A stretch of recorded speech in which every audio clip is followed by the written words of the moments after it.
Terima kasih Bapa, kami membutuhkan Engkau. Kami tak dapat berjalan sendiri tanpa Engkau. Maka itu biarlah penyertaan-Mu sempurna atas setiap kami.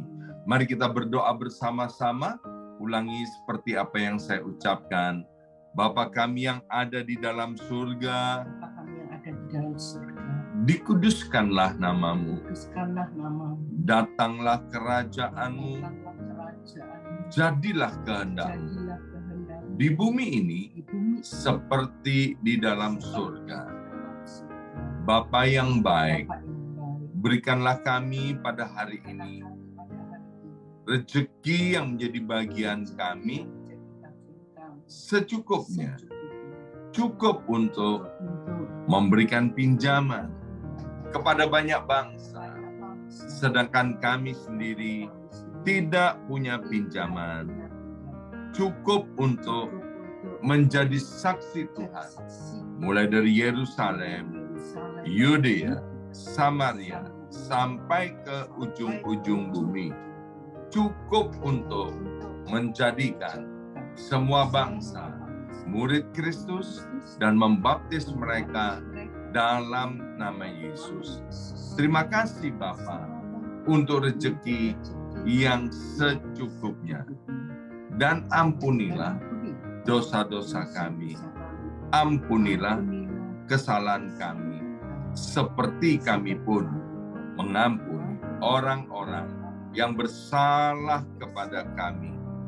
Dan janganlah masukkan kami ini ke dalam pencobaan, tetapi bebaskanlah kami dari segala yang jahat.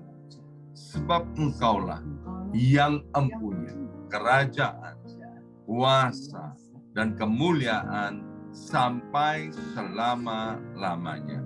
Dalam nama Tuhan Yesus, kami sudah berdoa. Haleluya, haleluya. Mari Bapak Ibu sekalian, sekarang kita bersama-sama secara serempak dan serentak kita akan menggemakan Mazmur 91. Alkitab berkata, mati dan hidup dikuasai oleh lidah, siapa suka menggemakannya akan memakan buahnya.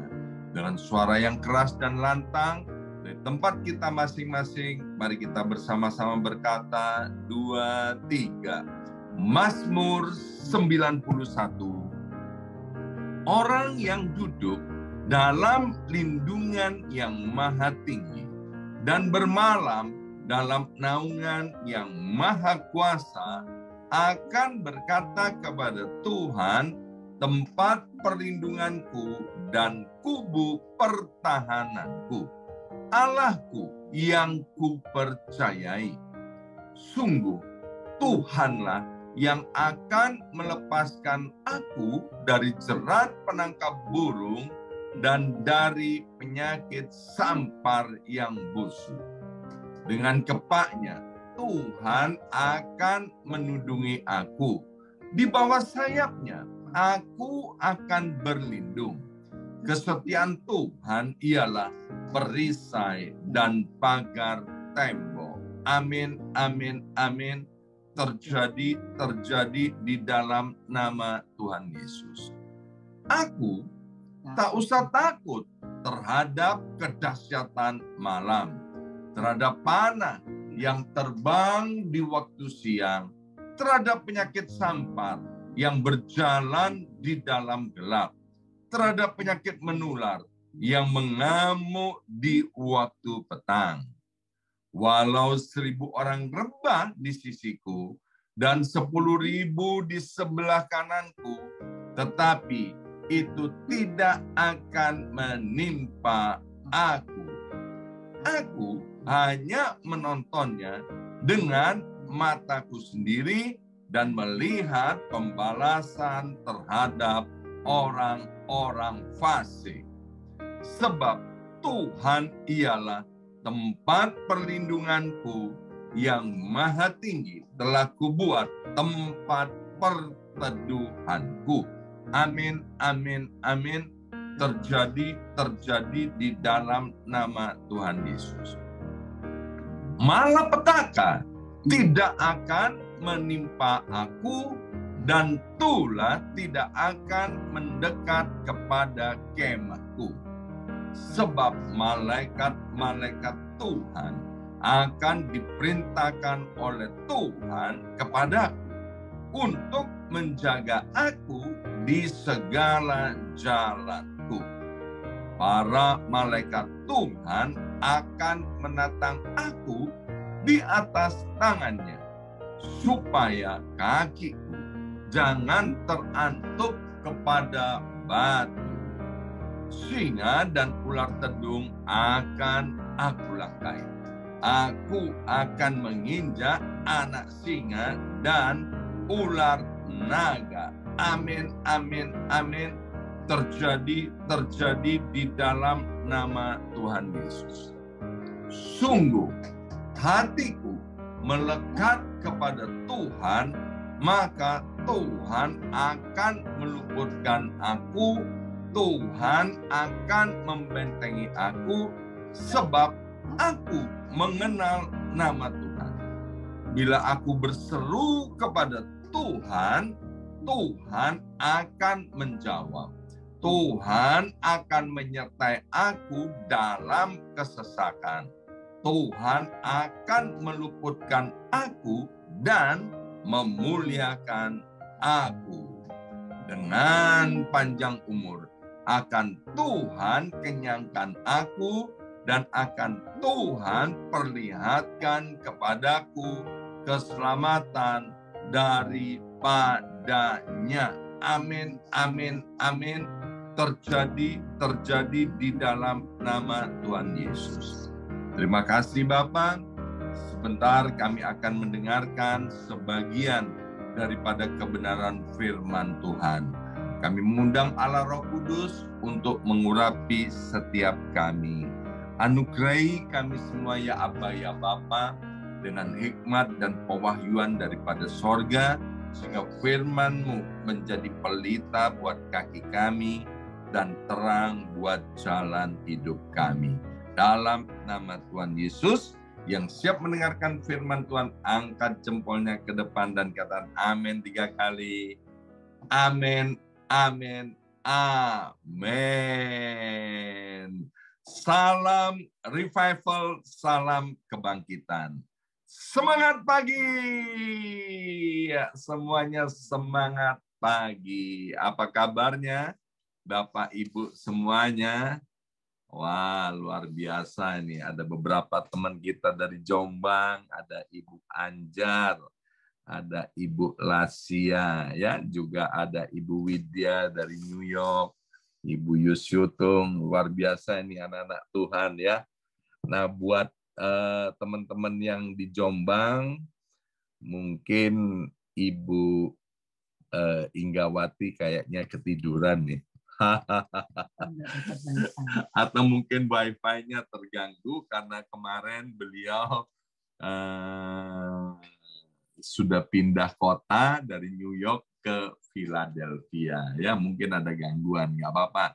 Mestinya jadwal beliau hari ini dan masih ada hari besok. Baik, Bapak Ibu sekalian, saya akan bacakan dari kitab Yakobus pasal yang ke-5 ayat 17 sampai dengan ayat yang ke-18. Demikian bunyi firman Tuhan, Yakobus pasal 5 ayat 17 sampai dengan ayat 18. Elia adalah manusia biasa, sama seperti kita, dan ia telah bersungguh-sungguh berdoa supaya hujan jangan turun, dan hujan pun tidak turun di bumi selama 3 tahun dan 6 bulan. Ayat 18, lalu ia, yaitu Elia, berdoa pula, dan langit menurunkan hujan, dan bumi pun mengeluarkan buahnya. Nah, Bapak Ibu sekalian, saya punya kebiasaan begini. Kalau ada jiwa-jiwa baru, orang-orang yang baru bertobat, dan kemudian mereka belum pernah baca Alkitab sama sekali, maka saya bilang begini, ya, yang pertama-tama kamu harus baca Matius pasal 5, Matius pasal 6, dan Matius pasal yang ke-7.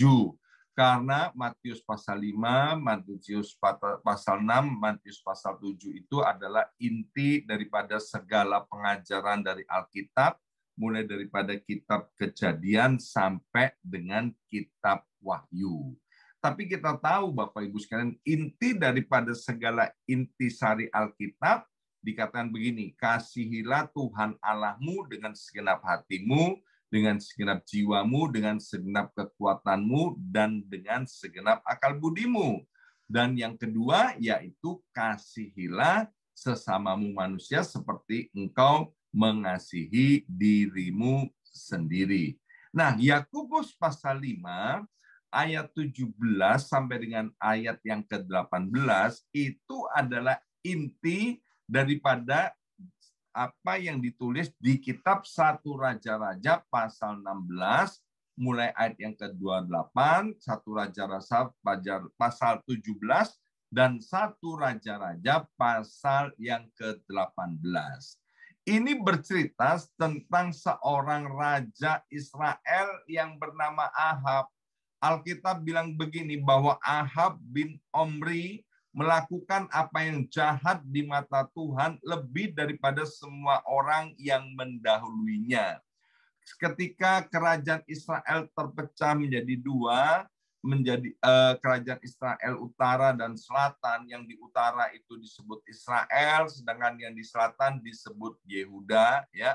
Nah, Bapak Ibu sekalian, maka raja-raja yang memerintah Israel itu mereka tidak lagi takut akan Tuhan, mereka menyembah berhala, ya. Sebagian besar mereka melakukan hal itu. Memang ada beberapa yang takut akan Tuhan.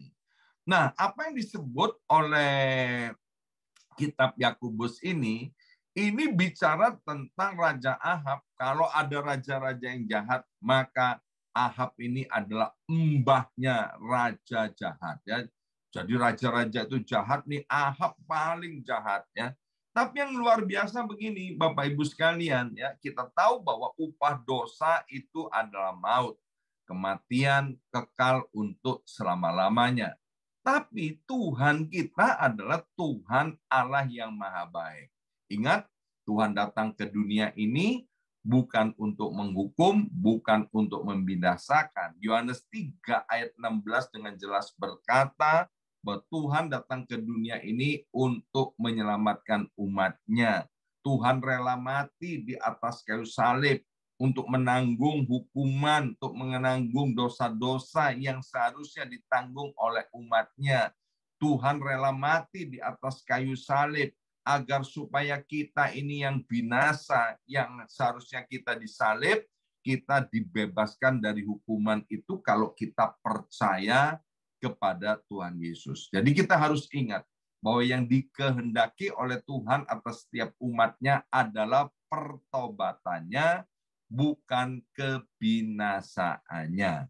Nah, Ahab ketika dia berbuat jahat, Tuhan itu masih kasih kesempatan loh kepada Ahab untuk hidup, ya. Jadi kalau Bapak Ibu sekalian nanti ketemu dengan orang-orang jahat itu masih hidup, jangan heran. Biasanya orang-orang jahat itu biasanya ini umurnya panjang, ya kan? Kita sering bilang gini, aduh kasihan ya, si Anu itu ya, dia orangnya baik kok cepat mati. Sementara si itu ya jahat banget, nggak mati-mati. Ya, Bapak Ibu sekalian, ya itu adalah misteri ilahi. Nah, di dalam kitab Mazmur pasal 73 itu bicara tentang orang jahat, bicara tentang orang berdosa, bicara tentang orang fasik. Mazmur 73 cerita bahwa orang-orang jahat itu, orang-orang fasik itu sehat, gemuk, panjang umur, makmur, tidak mengalami kesakitan manusia. Sampai penulis Mazmur 73 itu yang bernama Bani Asaf, dia bilang gini, aku ini cemburu loh. Ya, kalau lihat orang-orang berdosa kok mereka enak, senang selamanya. Sementara aku ini yang sungguh-sungguh cari Tuhan kok ngalami hal-hal yang tidak baik. Nah, kemudian Bani Asa berdoa, dia tanya sama Tuhan, dan Tuhan memberitahukan di Mazmur 73 bahwa kalau kita ini melihat orang-orang berdosa, kita melihat orang-orang fasik itu senang, itu sesungguhnya Tuhan itu nggak buta, Bapak Ibu sekalian, ya. Orang Jawa suka bilang begini, Gusti ora sare. Tuhan nggak buta. Tapi yang terjadi adalah Tuhan sedang memberi kesempatan kepada orang-orang fasik itu agar supaya mereka bertobat, meninggalkan kefasikan, meninggalkan dosanya. Mazmur 73 berkata bahwa orang-orang berdosa itu sedang ditaruh di tempat-tempat yang licin. Kalau sampai orang berdosa itu tidak bertobat, maka dia dalam sekejap akan tergelincir, hancur, dan binasa. Nah, demikian juga apa yang ditulis tadi di dalam kitab Yakobus pasal 5 ayat 17 sampai dengan ayat yang ke-18. Rupanya Tuhan sedang memberi kesempatan kepada Ahab, ya. Maka itu karena dosa-dosa daripada Ahab, dosa-dosa daripada Israel, maka Tuhan bilang begini, hujan tidak akan turun. Yaitu kalau nanti Elia berdoa agar hujan itu tidak turun, maka hujan itu tidak akan turun. Ini merupakan hukuman daripada Tuhan untuk Ahab dan orang Israel. Ingat Bapak Ibu sekalian, kalau Tuhan itu menghukum, kalau Tuhan itu menghajar, sesungguhnya bukan dia nggak sayang. Hajaran Tuhan itu selalu baik untuk mengingatkan agar orang-orang yang dihajar itu kembali kepada Tuhan. Kita-kita ini yang udah menikah, kita-kita yang punya anak, kita sangat mengerti. Kita nggak mungkin menghajar anak orang lain, kita nggak mungkin menghajar anak tetangga kita, ya kan? Yang pasti kita hajar adalah anak kita sendiri. Kita didik, kita hajar, kita marahin, kita beri peringatan, bahkan kita disiplin. Bukan karena kita benci sama mereka, tapi agar supaya mereka ngerti jalan mana yang harus ditempuh, mereka harus mengerti mana yang baik, yang berkenan di hadapan Tuhan, dan mana yang tidak benar. Ya, maka itu ketika Elia berdoa, maka kemudian hujan tidak turun, Bapak Ibu sekalian. Dan waktu itu Elia juga nggak tahu bakal nggak turun berapa lama. Kemudian Alkitab menjelaskan bahwa waktu Elia berdoa agar hujan tidak turun, ternyata selama 3 tahun 6 bulan atau 3,5 tahun hujan tidak turun. Ya, kita sudah mendengar kalau sampai hujan nggak turun atau terlambat turun, maka panasnya, ya, bumi ini panas, dan kemudian apa? Terjadi kekeringan, apalagi gersang di mana-mana. Itu kalau hujan nggak turun, mungkin terlambat 1-2 bulan, itu petani udah pada mengeluh. Krisis terjadi di mana-mana. Bayangkan, kalau hujan tidak turun selama 3,5 tahun, apa yang terjadi? Ya kan? Tentu keadaan menjadi amat sangat tidak baik. Ya, dengan maksud agar supaya ketika hajaran Tuhan itu terjadi, maka orang yang diajar itu terus insaf, terus ingat, ya, terus ingat, wah, iya ya, aku ini tanpa Tuhan ini nggak ada apa-apanya loh. Aku tanpa Tuhan ini nggak bisa apa-apa ya. Aku tanpa Tuhan itu lemah. Aku tanpa Tuhan ini bisa kemudian mengalami hal-hal yang tidak baik. Itu harapan daripada hukuman yang Tuhan berikan kepada Ahab dan orang Israel. Juga kalau hari ini ada di antara kita sedang didisiplin Tuhan, ingat Tuhan tidak membenci kita, ya. Saya punya teman sekolah, ini luar biasa. Ya, dia waktu di SMA nakalnya itu masalah, Bapak Ibu sekalian, nakal banget, ya.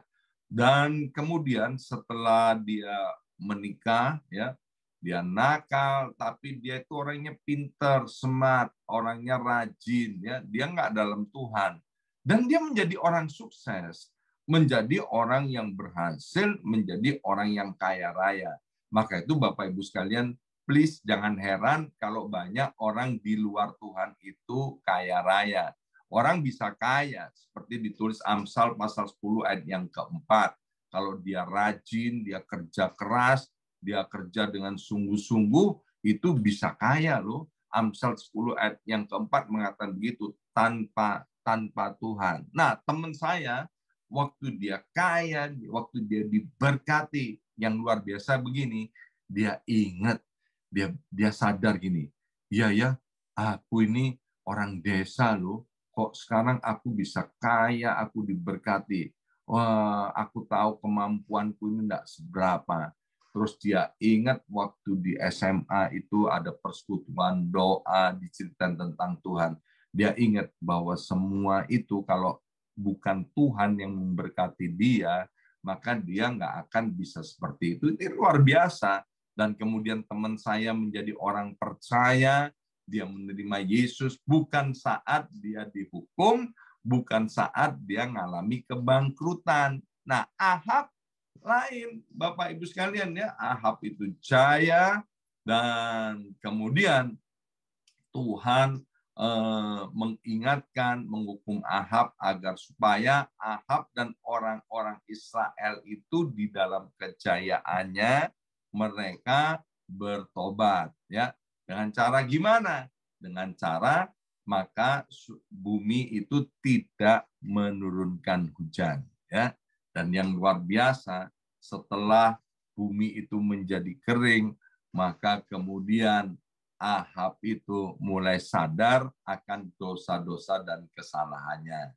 Ayat yang ke-18 tadi berkata, lalu Elia itu berdoa, dan kemudian hujan itu turun, dan bumi itu pun mengeluarkan buahnya. Nah, Bapak Ibu sekalian, kabar baiknya bahwa Tuhan itu ya ingin supaya setiap anak-anaknya, setiap umatnya itu mengalami hal-hal yang baik. Maka itu Yohanes 10 ayat 10 berkata bahwa Yesus datang ke dunia ini untuk memberi hidup dan memberinya dalam segala kelimpahan. Tapi Yohanes 10 ayat 10 juga berkata bahwa iblis, yaitu pencuri, itu datang untuk mencuri, membunuh, dan membinasakan. Tuhan tidak menghendaki kekacauan, Tuhan tidak menghendaki kehancuran. Kita tahu bahwa Tuhan kita adalah Allah yang maha baik. Karena dia Allah yang maha baik, maka tidak ada produk jahat di dalam Tuhan. Karena Tuhan itu adalah Allah yang maha baik, maka rancangannya untuk setiap umatnya itu adalah baik. Saya nggak percaya dengan yang namanya takdir, ya kan? Saya tidak percaya dengan yang namanya begini, bahwa Tuhan sudah menetapkan si Anu, si A, si B, si C nanti jadi orang miskin, jadi orang menderita. Tapi nanti yang si E, si F, si G dia menjadi orang yang kaya diberkati. Enggak, saya nggak percaya seperti itu. Tuhan itu mengasihi seluruh dunia ini. Nggak peduli engkau kulitnya putih, engkau kulitnya kuning, kulitnya coklat, kulitnya hitam, engkau lahir di mana, engkau dari suku bangsa apa, semuanya dicintai dan dikasihi oleh Tuhan.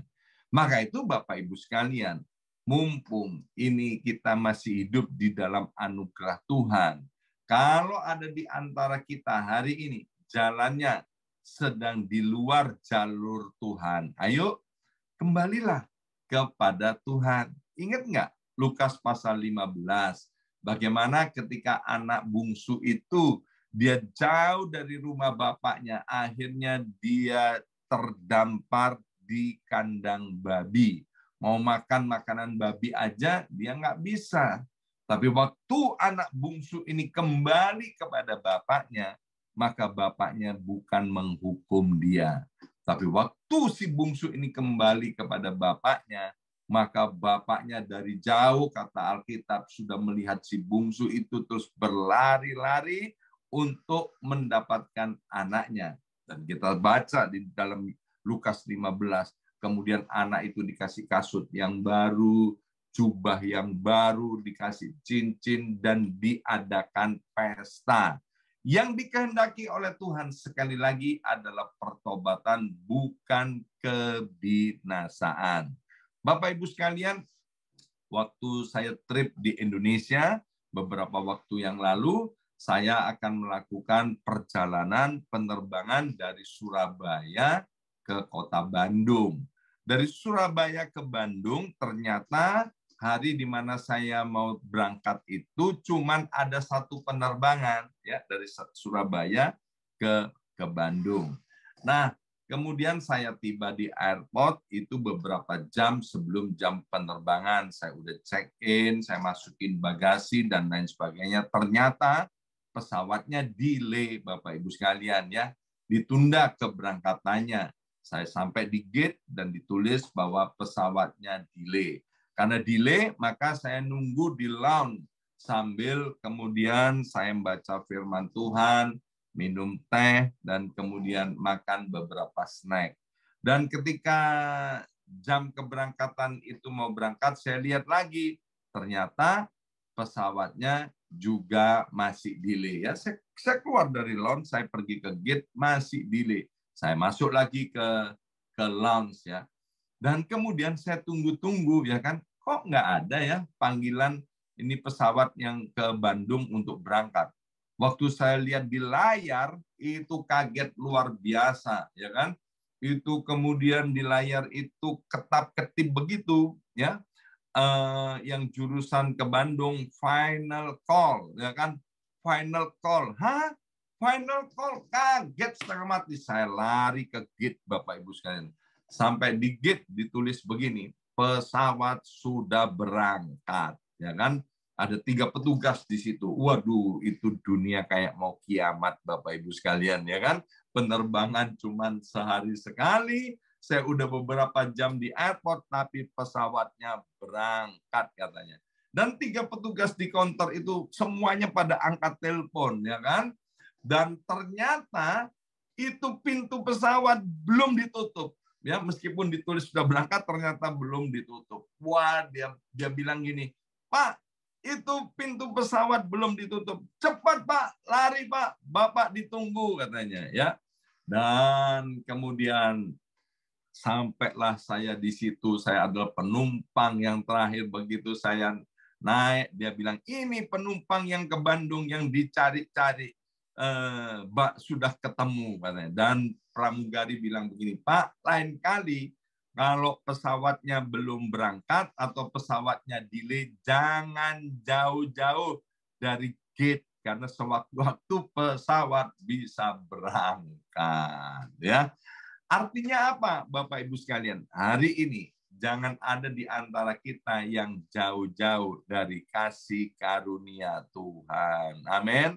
Sebab waktunya nggak tahu loh, ya kan? Kapan mau berangkat, kapan Tuhan mau datang untuk kedua kalinya. Hari ini Tuhan mencintai dan mengasihi kita.